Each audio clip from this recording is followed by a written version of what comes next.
Assalamualaikum warahmatullahi wabarakatuh. Saya Halviana dari Prodi Akuntansi Universitas Balai Bandung. Saya di sini akan menjelaskan tentang persyaratan terbatas. Kalian tahu kan persyaratan terbatas itu apa? Atau belum ada yang tahu? Nah, pasti sebagian dari kalian ada yang kerja di PT. Nah, PT itu apa sih? PT itu adalah salah satu jenis badan usaha yang dilindungi oleh hukum dengan modal yang terdiri dari saham. Dalam menjalankan perusahaan berjenis PT ini, modal saham yang dimiliki bisa dijual kepada pihak lain. Ciri-ciri persyaratan terbatas yaitu satu, tujuannya untuk mencari keuntungan. Pastinya setiap perusahaan pasti mencari untung. Yang kedua yaitu modal berasal dari saham-saham dan obligasi. Yang ketiga, perusahaan dipimpin oleh direksi. Dan yang keempat, kekuasaan tertinggi adalah RUPS.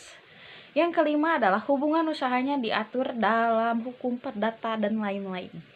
Yang ketiga adalah modal perseroan terbatas. Pertama, modal PT itu adalah modal dasar di mana sebuah PT harus memiliki, di mana kalau kita membuat sebuah PT harus memiliki modal dasarnya.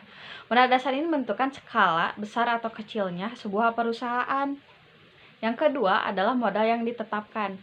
Menurut pasal 33 Undang-Undang Perseroan Terbatas, yaitu bahwa jumlah minimal modal yang ditetapkan adalah sebesar 25% modal dasar perusahaan. Yang ketiga, modal disetorkan. Besarnya modal yang disetorkan paling sedikit adalah 25% dari modal dasar. Oke, di sini saya akan membahas tentang struktur perseroan terbatas. Di mana perseroan terbatas itu terdiri dari 5. Tapi saya akan membahas 4 aja. Mana satu, yang pertama itu RUPS atau biasa dengan rapat umum pemegang saham. Yang kedua adalah direksi, di mana direksi adalah organ perseroan yang berwenang dan bertanggung jawab penuh atas pengurusan perseroan. Yang ketiga adalah dewan komisaris. Adalah sebuah dewan yang bertugas untuk melakukan pengawasan dan memberikan nasihat kepada direktur perseroan terbatas. Dan yang keempat yaitu komite audit. Adalah komite yang dibentuk oleh dan bertanggung jawab kepada komisaris dalam membantu melaksanakan tugas dan fungsi dewan komisaris. Kebaikan dan keburukan perseroan terbatas. Satu, kebaikan perseroan terbatas yaitu tanggung jawab yang terbatas dari pemegang saham terhadap utang-utang perusahaan. Jadi, maksudnya adalah jika Anda termasuk pemegang saham dan kebetulan perusahaan Anda memiliki utang, Anda hanya bertanggung jawab sebesar modal yang Anda setorkan dan tidak lebih ataupun kurang. Nah, enaknya gitu nih di perseroan terbatas ini. Jika saya sebagai pemegang saham, salah satu pemegang saham, saya hanya akan membayar modal yang saya setorkan pertama kali. Yang kedua adalah kelangsungan perusahaan sebagai badan hukum lebih terjamin sebab tergantung pada beberapa pemilik dapat berganti-ganti. Karena kan kepemilikan, jadi ini adalah dapat dijual bebas. Jadi bisa dibeli sama siapa aja. Dan ini memang pemilik bakal berganti-ganti. Yang ketiga adalah mudah untuk memindahkan hak milik dengan menjual saham kepada orang lain.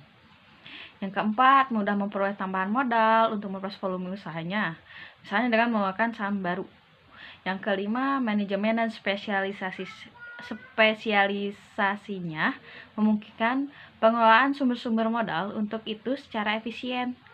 Jadi, jika Anda mempunyai manajer tidak cakap, Anda bisa ganti dengan yang lebih cakap gitu. Jadi, misalnya kalau manajernya itu kalau kata kamu itu nggak baik atau buruk, ya udah ganti aja gitu kan.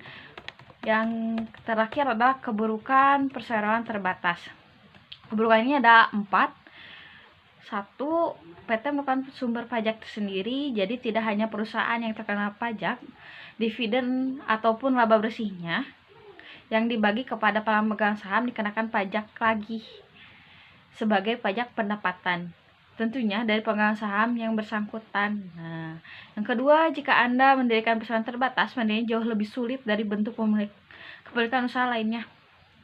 Dalam pendiriannya, PT memerlukan akte notaris dan izin khusus untuk usaha tertentu.